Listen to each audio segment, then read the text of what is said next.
ગીર જંગલથી અદ્ભુત દ્રશ્યો સામે આવ્યા છે। સિંહ પરિવારને બચાવવા માટે ટ્રેનના પૈડા થંભી ગયા। સાસણના કાસિયા નેસના રેલવે ટ્રેક પરથી એક સિંહણ અને 3 સિંહ બાળ પસાર થઈ રહ્યા હતા। અચાનક ટ્રેન આવી અને સિંહ પરિવારને જોઈ પાયલોટે સમયસર ટ્રેન ઊભી રાખી દીધી હતી। હાલ આ અદ્ભુત વિડીયો સોશિયલ મીડિયામાં વાયરલ થયો છે। વનકર્મીઓ અને ટ્રેકરની સમય સૂચકતાના કારણે મોટી દુર્ઘટના ટળી હતી। उल्लेखनीय है कि सासण गीरना आ अद्भुत दृश्यों रेलवे ट्रेक पर आवी चढ़्यो सिंह परिवार जे दृश्यों छे ते सोशल मीडिया में हाल वायरल सिंहण अने 3 सिंह बाळनो आ विडियो छे ते वायरल थई रह्यो छे। तो ट्रेनना पैंडा थंभ्या हता, पायलोटे समयसर ट्रेन रोकी दीधी। छोटाउदेपुरना नसवाडीमां तालुकाना पाणी पुरवठा विभागनी गंभीर बेदरकारी सामे आवी। नर्मदा किनारे वसेला डब्बा गाममां ग्रामजनो तंत्रनी बेदरकारीना कारणे पाणी माटे वलखा मारी रह्या छे। कुप्पा पाणी पुरवठा योजना हेठळ गाममां संप अने टांकी तो बनावी देवामां आव्या छे, परंतु अधिकारीओ फळिया सुधी पाइपलाइन अने नळ नाखवानी कामगीरी ज भूली गया छे। परिणामे करोड़ोना खर्चे बनेली योजनानुं शुद्ध फिल्टर पाणी संपमां वण वपरायेલું पड़ी रहे छे અને 400 જેટલા ગ્રામજનો તેમજ પશુઓ ઉનાળે પાણી માટે વલખા મારી રહ્યા છે। તો બીજી તરફ ગ્રામ પંચાયતના બોરના પાણીના સ્તર નીચે જવાથી તે પણ હવે જવાબ આપી રહ્યા છે, જેના કારણે આગામી દિવસોમાં અહીં પીવાના પાણીની ગંભીર કટોકટી સર્જાય તેવી ભીતિ સેવાઈ રહી છે। ત્યાં 70 ગામનું પાણી સંગ્રહ થયેલું છે, પણ ડબ્બા ગામમાં અત્યાર સુધી કોઈ ફળિયામાં પાણી આપવામાં આવ્યું નથી। ડબ્બા ગામમાં જે ટાંકી બનેલી છે એ એમના એમ જ છે, પાણી છે, પણ અત્યારે ગામમાં કોઈ જગ્યાએ કોઈ ઘરમાં પાણી આપવામાં આવ્યું નથી। અત્યારે બર ઉનાળે એટલા ગાય ભેંસ અને માણસો વલખા મારતા હોય કે પાણી હોય તો શાંતિ રહે, પણ જો અત્યાર સુધી સરકારે અમને પાણીની કોઈ સુવિધા આપેલી નથી। ડબ્બા ગામમાં જ મેન પાણીનો ક્વાર્ટર છે, પાણી ત્યાં જ છે, પણ અમને આપવામાં આવ્યું નથી। નિશાળે બી પાણી નહીં, હેડપંપ બી નહીં, અને સીતાવાડીમાં બી આમ પાણીનો સમસ્યા છે ને પટેલ પડિયામાં બી સમસ્યા છે। આખું બનેલું છે પણ પાણી નહીં આપતા તો પછી શું કરવાનું? બન્યું છે પણ પાણી મળતું નથી।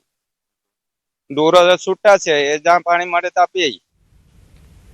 राज्य सरकारना पशुपालन विभाग द्वारा छोटाउदेपुर जिल्लामां पशु मालिकोने घर आंगणे पशु सारवार मळे तेवी सुविधा आपवा माटे नवी एम्ब्युलन्सो फाळववामां आवी छे, परंतु छोटाउदेपुर जिल्लाना 7 तालुकानी अंदर 17 एम्ब्युलन्समांथी 7 एम्ब्युलन्स डॉक्टरो अने ड्राइवरोनी भरतीना थता धूळ खाई रही छे। लाखो पशुओने पशु चिकित्सानो लाभ गामडे मळतो नथी। जिल्लाना घणा परिवारो पशुपालननो धंधो करीने रोजगारी मेळवे छे। पशु बीमार पड़े त्यारे तेने 20 થી 30 किलोमीटर दूर पशु चिकित्सा केन्द्रमां सारवार माटे लई जवुं पड़े छे अने पशुने वाहनमां लाववा लई जवानो खर्च मोंघो पड़े छे। त्यारे पशु मालिकोनी मांग छे के सरकार वहेली तके स्टाफनी भरती करे अने घर आंगणे पशुओने सारवार मळी रहे तेवी मांग करी रह्या छे।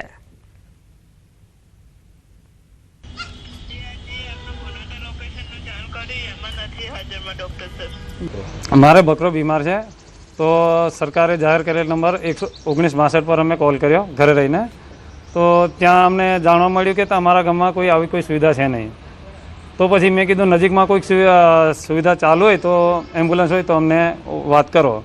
एमणे कीधुं गुनाटामां चाले छे, अमारे नजीक है 12-13 किलोमीटर जेवुं छे। त्यां फोन करीने वात करी तो त्याना अधिकारी एवुं कहे छे के अमारी जोडे एम्ब्युलन्स छे पण स्टाफ नथी। गुजरात सरकार द्वारा वेटनरी डॉक्टरोनी भरती चालू करवामां आवेली छे, तेथी हाल जे पण डॉक्टरो एम्ब्युलन्समां फरज बजावता हता ते डॉक्टरो परीक्षानी तैयारी करवा माटे हाल राजीनामું आपेલું છે। તેથી જે પણ एम्ब्युलन्स हती तेमां डॉक्टरोनी अत्यारे घट थई छे। सुरेन्द्रनगरनी महात्मा गांधी सिविल होस्पिटल आज लोको माटे आशीर्वादरूप बनी रही है, ज्यां सरकारी होवा छतां खानगी होस्पिटल जेवी आधुनिक सुविधाओं उपलब्ध थता दर्दीओनी संख्यामां सतत वधारो नोंधाई रह्यो छे। अगाऊ डॉक्टर स्टाफ अने दवाओनी अछतने लईने थता विरोधो थता, परंतु छेल्ला 2 वर्षमां होस्पिટલમાં नोंधपात्र सुधारा करवामां આવ્યા છે। હવે અહીં તમામ પ્રકારના સ્પેશિયાલિસ્ટ ડોક્ટરો ઉપલબ્ધ છે। દર્દીઓને નિઃશુલ્ક દવાઓ, લેબોરેટરી રિપોર્ટ અને સારવાર મળી રહી છે, જેમાં ડાયાબિટીસ, બ્લડ પ્રેશર, કેન્સર અને હિમોફિલિયા જેવી ગંભીર બીમારીઓની મોંઘી દવાઓ પણ શામેલ છે। પરિણામે ઓપીડીમાં દર મહિને 14,000થી વધુ દર્દીઓ સારવાર લઈ રહ્યા છે।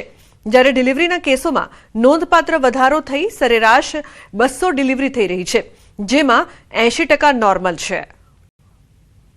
સારી સારવાર મળી રહે એ માટે અમે સતત પ્રયત્નશીલ છીએ અને ઉત્તરોત્તર ડિલિવરીની વાત કરીએ તો એ પણ લગભગ 1 વર્ષ પહેલા 80 થી 90 જેટલી થતી હતી, પણ અત્યારે લોકોના અંદર અવેરનેસ વધતા અને સરકારી હોસ્પિટલના અંદર સારી સારવાર મળે છે એવો એક ભાવ પેદા થયો છે અને અમે એના માટે સતત પ્રયત્નશીલ રહીએ છીએ અને અત્યારે ડિલિવરી લગભગ 201 જેટલી 1 મહિનાના થાય છે અને એવી મેડિકલના એથિક્સ પ્રમાણે એટલે કે 80% નોર્મલ ડિલિવરી અને 20% સિઝેરિયન સેક્શન થાય છે, જે અમારા માટે પણ એક ગૌરવની વાત છે. મહાત્મા ગાંધી હોસ્પિટલમાં તમામ પ્રકારના ડોક્ટરો, ક્વોલિફાઈડ ડોક્ટરો ફરજ બજાવી રહ્યા છે અને જે મોંઘા ભાવની સારવાર બહાર થતી ખાનગી હોસ્પિટલોમાં એના કરતા અહીં મફત સારવાર થઈ રહી છે અને લોકોને મોંઘા ભાવની સારવારની સામે આ મફત સારવાર મળી રહી છે કે ખાનગી સારવારની પાછળ દોડવા કરતા હવે મહાત્મા ગાંધી હોસ્પિટલમાં વધુમાં વધુ તેનો ઉપયોગ કરો અને સરકારી જે યોજનાઓ મળી રહી છે તેનો લાભ લો.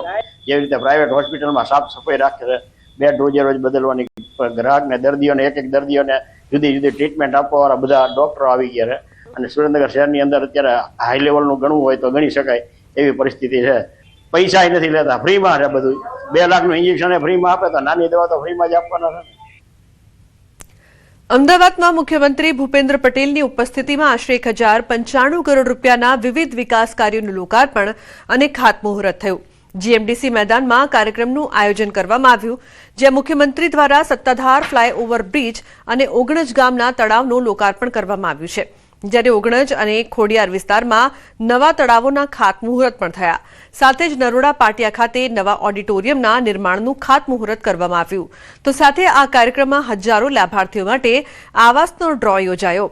આંગણવાડી કાર્યકરોને સ્માર્ટ મોબાઈલનું વિતરણ પણ કરવામાં આવ્યું. આવા અનેક વિકાસની ભેટ મુખ્યમંત્રીએ લોકોને આપી.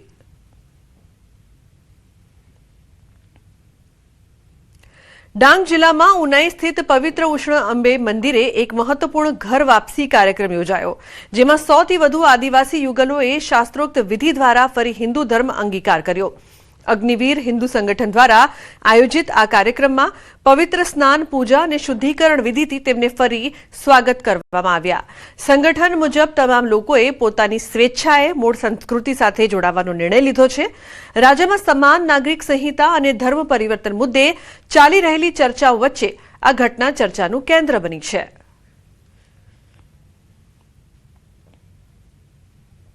પૈસાને લીધે લોભ લાલચ આપીને તે બધાને ખ્રિસ્તી ધર્મમાં લઈ લીધા હતા.